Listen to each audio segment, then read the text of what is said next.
With a heavy sigh, the cat raised himself out of the wicker chair and walked over to an antique wooden cabinet with 5 drawers. He pulled open the top drawer. "This is my collection." I walked over to the cabinet. The drawer was divided into sections, each section lined with purple velvet, each section labelled. It was a series of nests, and in each nest lay a feather.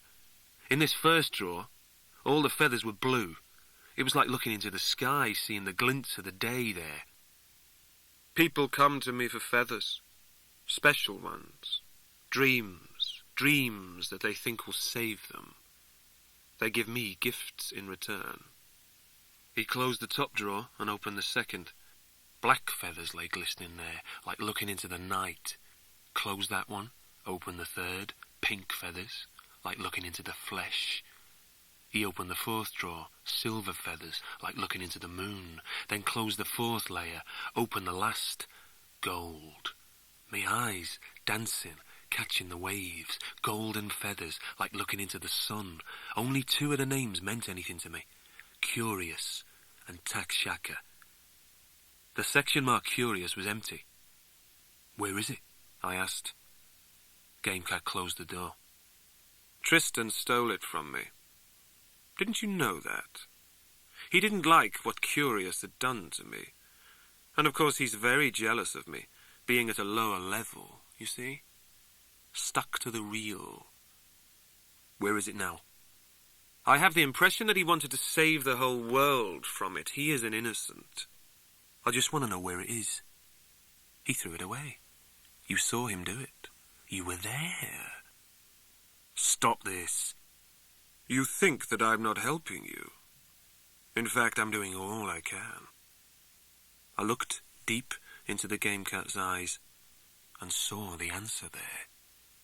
It was way deep, but I managed it. Because really, it was inside of me, and that was where I had to look. My God.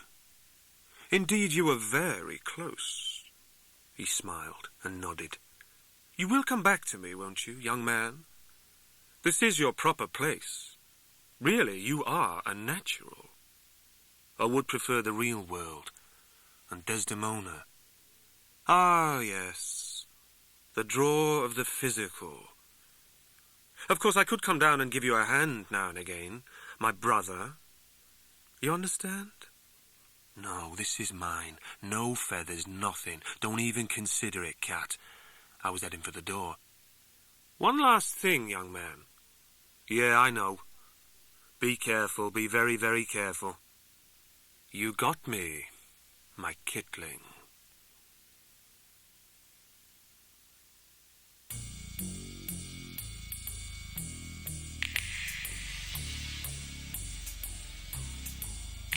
There are only 5 pure modes of being, and all are equal in value.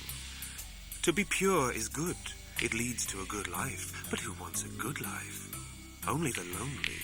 And so therefore, we have the 5 levels of being, and each layer is better than the one before, the deeper, the sweeter, the more completer. First level is the purest level, where all things are separate and so very unsexy. There are only 5 pure states, and their names are dog, human, robo, shadow, and vurt. Second level is the next step. It happens because the modes want to have sex with other modes, different modes, otherness modes.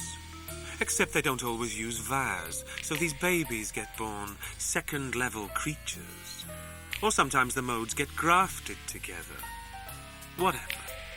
Second-level beings go one better in the knowledge stakes.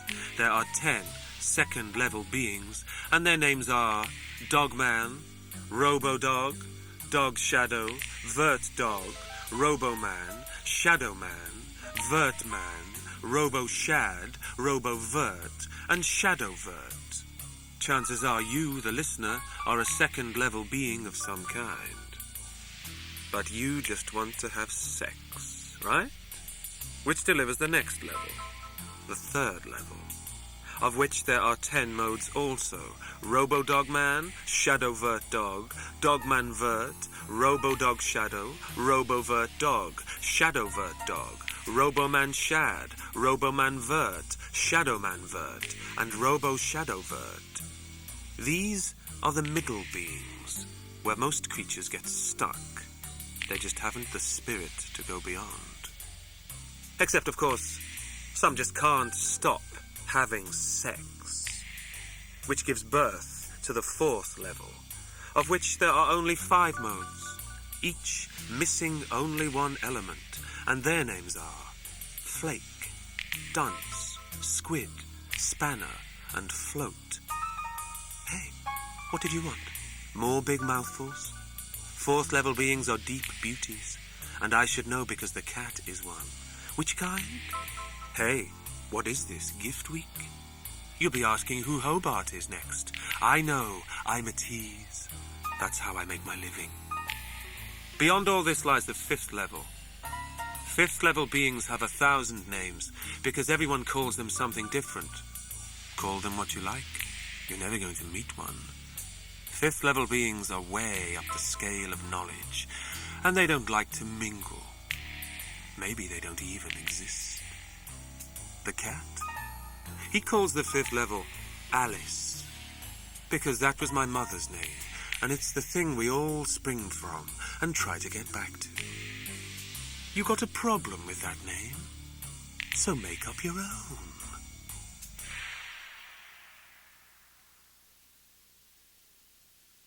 I checked the flower clock on the wall. Only 5 petals had fallen.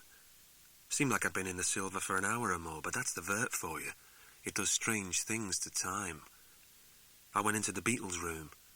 He was struggling against his chains, desperate to get out of there, but still too fleshy, too human. He couldn't quite make it, not without my help. I guess I'd always wanted him in this position, dependent on me. But now it brought no pleasure.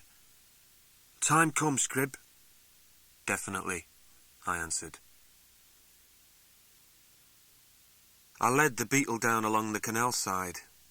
There was an old clapped-out ice cream van there, like a tin corpse. The Beetle breached it. He didn't use Vaz beyond that now, and the hood seemed to open up for him like a slow seduction. He reached inside, and I saw some colours shining. They flowed from his fingers, touching wires inside, and then the engine choked into a small life. You know what, Scrib? I really feel some juice tonight. So we used that juice to drive out to the moors again. Me and Twinkle and Mandy and the Beetle up front just like it should be. Beetle rode the van along the same tyre tracks of the morning's ride, coming to a perfect stop some 10 feet away from the grave. I stepped out alone, telling the crew to keep the engine turning. The mound of soil, me hands digging into the soil, bringing up clumps of mud, scraping the mud onto the earth, moving on, sod by sod, until me fingernails were black and fragile and the world was opening up beneath me. Found her body there, Susie's. Strands of hair mixed in with the soil, a sweet face rising out of the dirt as I brushed the traces of earth away from her, me hand hitting against hard wood, the little wooden box. It was hand-carved from mahogany, the top etched into the shape of a howling dog. No lock, just a small brass clasp. I clicked aside the clasp and then lifted the lid. Yellow. A glint of yellow amidst the darkness. It was small and neat, just like I remembered, its golden flights enwrapping me, burnishing the air with colours and dreams. Curious yellow. I have you. We were coming in colours. Beetle up front, just like the old days, but this was something new, something else altogether. Felt like I was riding home in the back of a clapped-out Mr. Whipping van. A golden feather in one hand, Beetle's gun in the other, 2 bullets left. Beetle was working the wheel with a hot touch. His spectrum was widening, his skin crumbling at the edges. I'd persuaded him to wear his black frock coat and to pull his hat down real tight. Mandy had wrapped a large scarf round his face. Lucinda had given us the scarf and hat along with a pair of neat sunglasses. The Beetle had these on as well, and his leather gloves. Flashes of colour were seeping through the gaps in his clothing, but it'd do. We were speeding the Wilmslow Road at a jammer pace, back towards Manchester and the address in me pocket, except the Beetle wasn't on jammers anymore. He didn't need that shit, not with a bullet in him.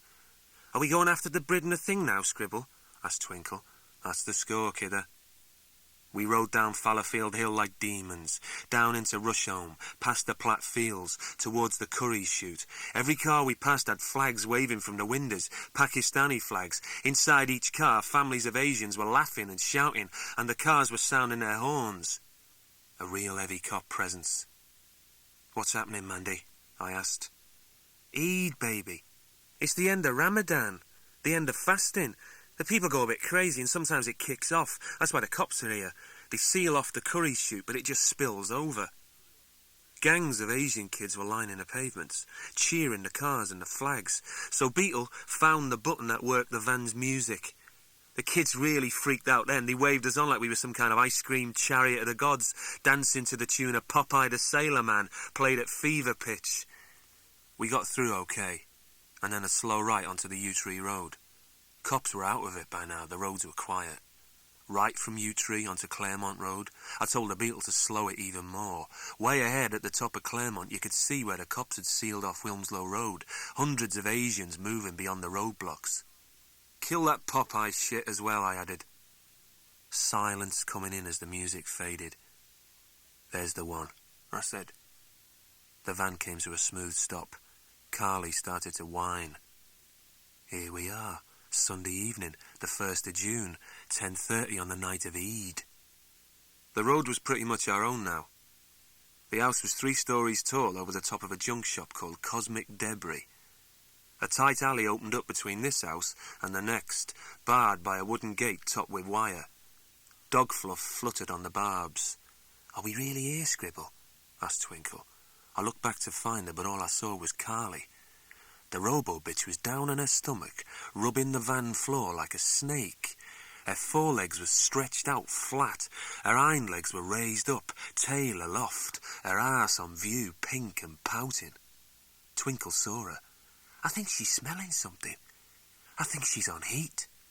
"Yeah, we're here, and we're all on heat." Twinkle and Carly went to the door first. There was a kind of alcove with the door to the shop on one side and the door to the upstairs flat on the back. Above the door someone had pinned a printed notice saying, "Pure Free Zone." Below that was tacked a piece of paper with the words, "You not got dog, fuck off," scrawled in thick, clumsy letters. Above the letterbox was an ornate iron scrollwork sign, "Chez Chien." Twinkle pressed the bell. You couldn't hear the bell, so you just had to believe it was working.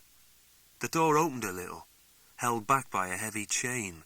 2 dark, wet eyes stared out at us. "What want? What want?" You could see the slaver dripping as he spoke. Twinkle rose up like a true star to the occasion. "We got a young bitch. You want to buy some?" There was a pause. "Let hear some." So Twinkle pressed Carly up close to the door gap and let her sound off there. That bitch howled like a sex goddess, like a pornovurt. The door dog was whining back, full up of heat and want. He vanished for a second, then the chain hung loose and the door yawned open on a breath of rank air. We went on through. The door dog had us trapped now, in a tight dark space. Behind him, a set of stairs faded into the darkness. The stench was thick, almost physical, and the dogman's eyes were glinting in front of mine.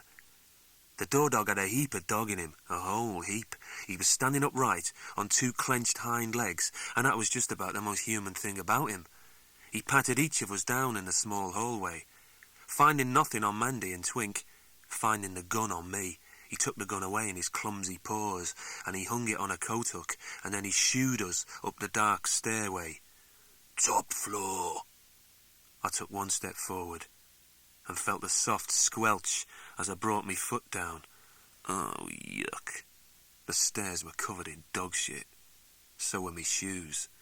So I followed Twinkle like a mad dancer, 1 foot here, 1 there, between the dung heaps, moving up to the dim landing. The top step led straight into the kitchen. 3 dogmen were eating there out of bowls at the table. You could smell the meat as they were eating it, and lumps of it were falling on the floor as they slobbered at it. The smell was sweet to me nostrils, but I couldn't work out why. It was certainly having an effect on them. The more they ate, the more they howled. I don't think they even knew we were there. Carly took one sniff into the kitchen and raced out of the room, following some more succulent dog scent, along a corridor and then up the next flight of steps, Twinkle pulled along by a tight lead. A tiny noise. There, listen. A tiny noise just coming in, almost lost in the howling from the kitchen. I pressed my ear against the left side door. There it was. The sound of alien flesh rubbing up the wrong way against planet Earth. I pushed the door open, slowly.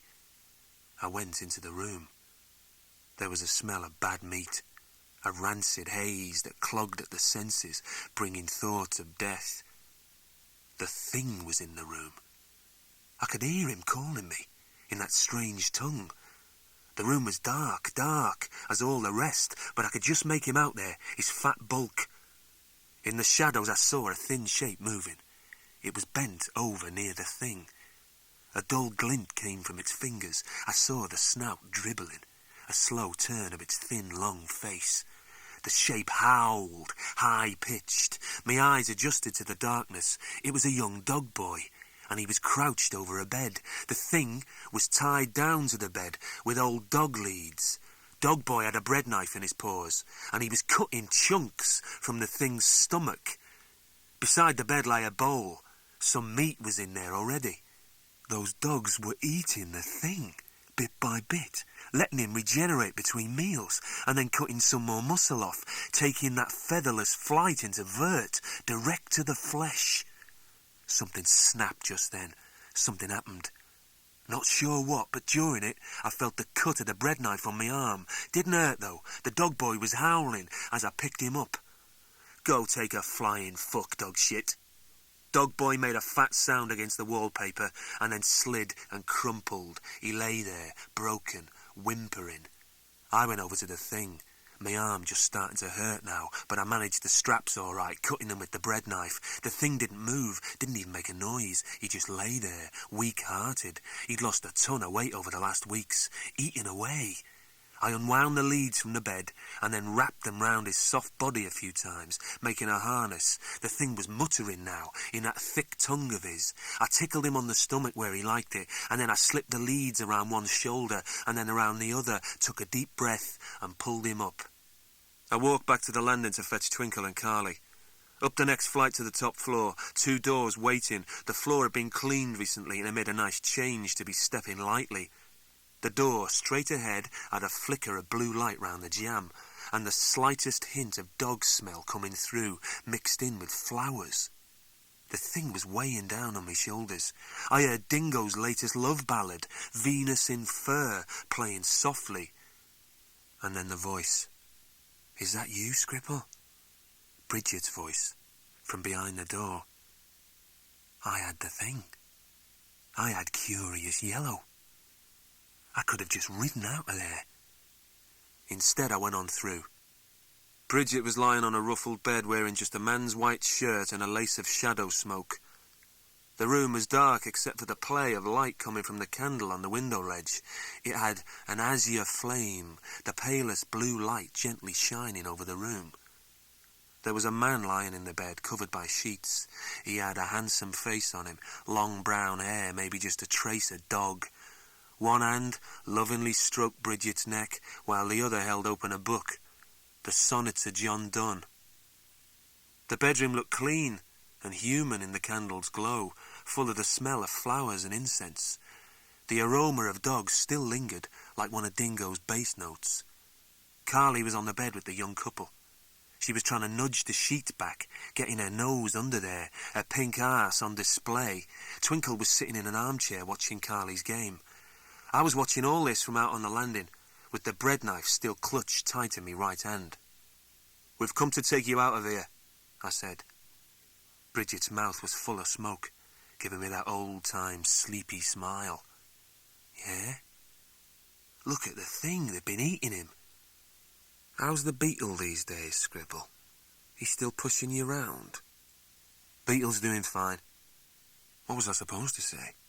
Beetle's on his last moments. He desperately wants to see you again before he dies of the colours, so why don't you just come easy? Would that have worked? And where the hell was that guy anyway? Uber, this is me friend Scribble. Scribble, this is Uber. Good morning, sir. His voice, lightly dog-touched. May I say how pleased I am to be in your company? How could you do this, Brid? Bridget turned her sleeping eyes full onto me, and in the blue light they looked like jewels. Uber is so very good, he takes me places.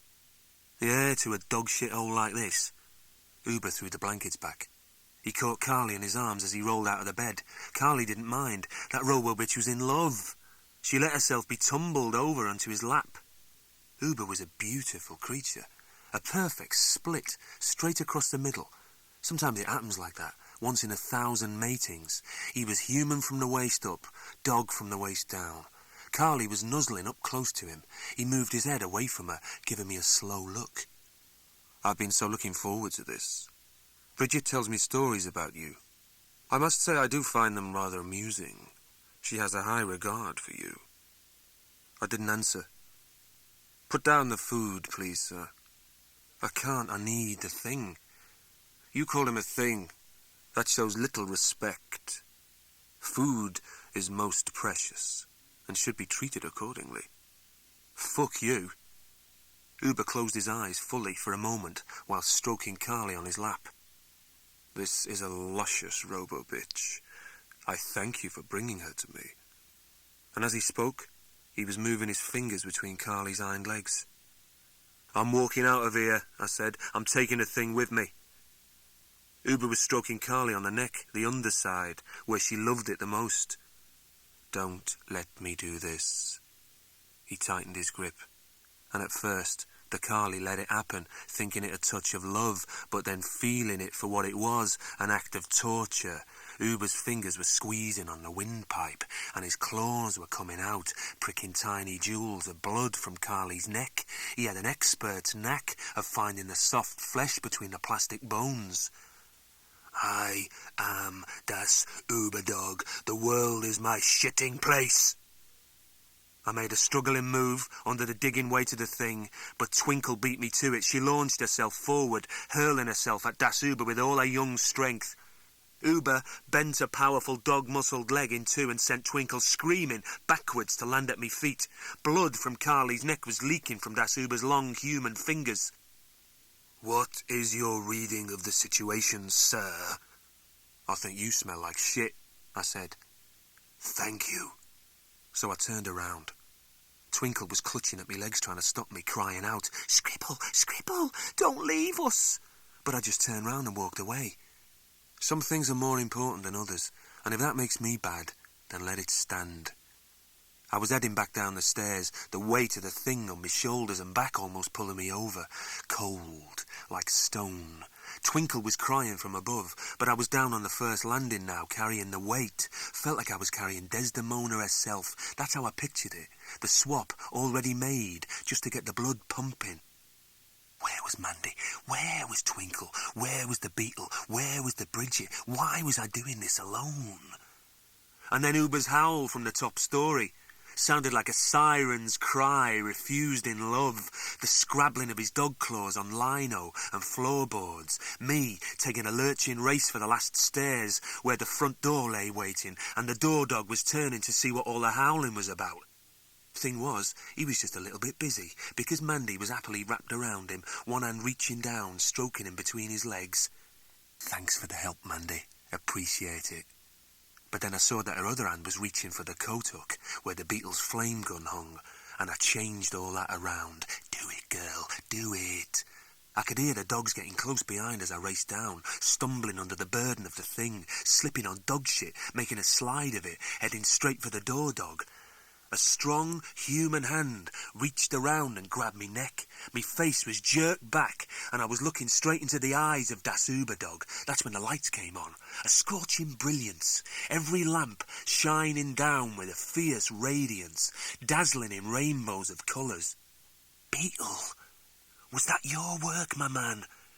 I heard dogs behind me, howling in pain, sounded like a bad jerk-out, but not Uber. He took it, unblinking, and I felt his claws digging in at me throat. I brought me right hand up, and backwards, in a sweeping arc, the bread knife lodged solid in me fingers. Too slow, sucker. The knife went in, hard against the flesh, somewhere on his left cheek, hit bone, slipped, cut through into the jawline. Blood on my face, Das Uber howling, me twisting the knife, hard. I was free of the grip now, so I heaved the thing back up, letting go of the knife and started for the door again. The door dog had struggled free, and Mandy, he was shielding his eyes from the glare with one forepaw, struggling up the stairs, his other paw flailing round in front of him. And that's when Mandy delivered good. Do it, girl. First, the flash of bright hot light, then the exploding air, the noise of it enough to kill, then the howling scream of door dog as he's thrown up the stairs by the force. He bangs against me and then drops. In the centre of his back, a black and ragged hole is burning, flame bullet. I stepped over the body of door dog and joined Mandy at the bottom. She was standing with legs apart, gun in both hands. At the top of the stairs I could see the dogs scuffling about in panic, banging into walls, their half-cut brains struggling with messages. Behind them, Bridget and Twinkle were standing. Twinkle had Carly by her side. Robo-Dog looked okay, a bit wobbly, some blood on its fur. Bridget called from the landing, "You hurt, Uber?" He didn't answer. Didn't even look around, just put one paw down on the next step. Mandy had the gun well aimed, but I could see her shaking some. One more step, dog breath, and it's the big kennel. Uber raised his paw, staring her straight in the eye. He could see the sweat on her face and the shake in her arms. He started to bring down the paw. Bridget shouted, "She'll do it, Uber! I know her! These are my friends!" He stopped then, looked back up the stairs towards his lover, his fine and sleepy-eyed shadow girl lover, and I wonder what thoughts she had found there inside that dog man. I think she was the purest thing he'd ever known. And when he turned back to us, you could see that something had changed. Something had clouded over in those deep eyes. He stepped back to a higher level. "You coming down, Twinkle?" I shouted. Bridget nodded when Twinkle looked at her. So the young kid came down the stairs, followed by the robo-dog, and Das Uber stepped aside to let her pass, just like a man should do. For what I've lost, and for what I've taken, a part of this story is for you, Bridget, wherever you are. Mandy took the gun into the back of her jeans, and then opened the front door. She went through, taking Twinkle with her and the Carly dog. I followed, the thing on me back. He was squirming around on there like he knew he was going home, like he knew that we were going out there into the dark of Claremont to where the ice cream van lay waiting. But there was another car parked close by, a black and white job. Another one just down the road. Cop cars. A beam of light came whirling into position, trapping us there. Shadow beam, full intensity, info flickering over me face, searching for clues of fear. She-cop Murdoch was waiting for us, over by a street lamp, gun in hand. 4 real-life cops standing by the cars. Tack Shaka Shadow Cop, flooding out from the roof of one of the police cars, and he was smiling that smoky smile as he transmitted, "Do not move, you are under arrest." I was standing in the doorway of the doghouse, my hands tight round Twinkle's shoulders and chest. Carly was snarling at the shadow cop, but keeping it under control. Mandy was in front of us out in the rain some, so that I could see that her hair was getting a sheen on it. Behind me, the Turdsville door was still open, but I couldn't chance a move, not with Tack Shaka beaming me. "Shame about Tristan," Murdoch said. Her hair was drenched to the bone. She looked like a near-death drowning, and the intense look of purpose on her dog-ripped face was starting to tell me something. "Is it, Murdoch?" "Yeah. Died during custody, hung himself from the window bars." "I'll bet." But my heart was falling fast into despair, and I felt the world slip to one side slightly, like maybe the rain was falling sideways. Some things take a life to arrive, and a part of this story's for you, Tristan. I was getting the story now. She-cop had gone into personal mode. I think she was waiting for a move from us, a legit reason to blow. Colours playing on the edge of me vision, Murdoch, I'm getting a gun online he's carrying. Shaka's beams were playing over me, trying to find that lost gun. He seemed to be ill at ease in the night air, as though his real home was the tack shack of Vurt, and this was just rain-soaked, boring life. You want to use it, Scribble? I couldn't beat you, Murdoch. You're the best. You just made a big mistake, Shadowfuck, leaving Mandy in the shade and not bothering about the house corner where the colours were playing. I caught a glimpse of movement as Mandy pulled the gun from the back of her jeans, keeping it hidden behind her back. Be careful, soldier. Just one bullet left. Murdoch smiled, and then... Murdoch! The Beetle's voice, full of colours. The she-cop turned her head just a fraction over towards the side of the building. We all turned then to see the Beetle in his glory. He was naked. His body was a blaze of shapes, ever-changing. Beetle was no longer flesh. He was the shining man, the walking firework. The darkness fused and popped all around as he moved, through a halo of fire, and the rain turned to sparks when it hit his skin. Best of all, the Beetle was walking with that loose-limbed stash rider cool that I never did master. Flair. My man had flair. Murdoch, he shouted. Leave them alone. The flesh cops were shocked and blinded. One of them tried to grab Beetle. Bad move, buddy. Just one touch and that cop was sizzling. He went through all the colours before dropping to the pavement. Cop sure left a beautiful corpse. In the confusion, I pulled Twinkle backwards towards the open door. She had Carly by the lead. Get in the house, kid. I mean it. I dragged her back with the dog, getting between them and the trouble. One of the other flesh cops got it together, lost it, went for panic mode, started firing. The Beetle didn't even jerk from the impact. Pieces of his body flew apart from the force of the bullet, colours raging. Beetle just carried straight on as more cops opened fire. He was almost on Murdoch now, and she was firing at him as well. He caught the round full on, and his body was blown apart, splintering into a shower of fractals. And the colours were draining from my life, into the spaces, the Beetle's voice coming through. My name, written in a cloud of sparks in the night air, in the Manchester night air, and then falling away to nowhere where the angels live. Murdoch started to turn again towards us, bringing the gun around, but Mandy was already out there, on the edge of nothing, as she pulled the gun around, activating. Noise and flame, a bullet tracing out a path of fire. And as I was falling back, under the weight of the thing, into the hallway, I saw Murdoch's body catch that flame bullet, full on, in the heart's place. Suck on that, bitch cop. Murdoch screaming.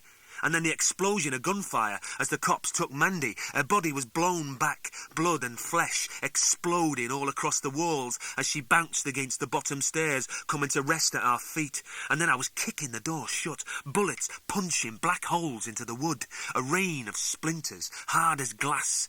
I was hitting home the door bolt, but already the guns were letting up. I was down, flat on the floor by now, the thing cushioning me, Twinkle alongside and Carly, Mandy in my arms getting crushed. No use. Still didn't bring her back. For Mandy and the Beetle, stash riders are part of this for you. The firing stopped, and Shaka's transmission came through loud and angry, almost human. We have you! Come out clean! No other way! Dogs howling from the stairs above. Das Uber dog and Bridget were standing on the landing above, surrounded by wailing half-dogs. The full pack had gathered, making a vicious gang. Come out clean. Or come out dirty. There is no other way, no other way. Want to bet? They gave us maybe 2 seconds to consider before putting one single bullet through like a warning. Twinkle screamed. Don't let it scare you, Twink. I'm not scared, Mr. Scribble. Don't you get it? I looked her deep in those strong eyes. Keep screaming, kidder. Twinkle screamed like a wounded child. Let up, Shaka, we got a young kid in here. That cunt just wounded her. Sorry about that, Scribble. We got some sad cops out here, just lost one of our best. Got no problem with the young girl. Send her out. We'll get her to hospital. I can't trust you on that. Why ever not? I let him wait 5 seconds before answering. Okay, Shaka. I'm sending the kid out. Go easy, no tricks. We will. She's in a bad way. Take your time. That was all I needed. I ran up the stairs, dragging the Twinkle along behind me, past Das Uber dog, who had his charges in hand waiting for the call-up. Those mad dogs were howling at his fingertips, baying for blood, cop blood. Worst enemy, best meat. And as I passed, Das Uber was already leading the dogs down towards the front door. Carly was looking at the pack as they descended. Robo-Dog had a yearning look in her eyes. "You want to go with him, Carly?" asked Twinkle. Carly leapt for the chance, heading down the stairs after Das Uber dog. Police were expecting a young kid to come out, but they were getting a pack of cop-eaters. I wonder how they coped with that. "You got another way out, Brid?" She smiled at me, and then gave me the answer. Shadow Girl didn't even have to open her mouth.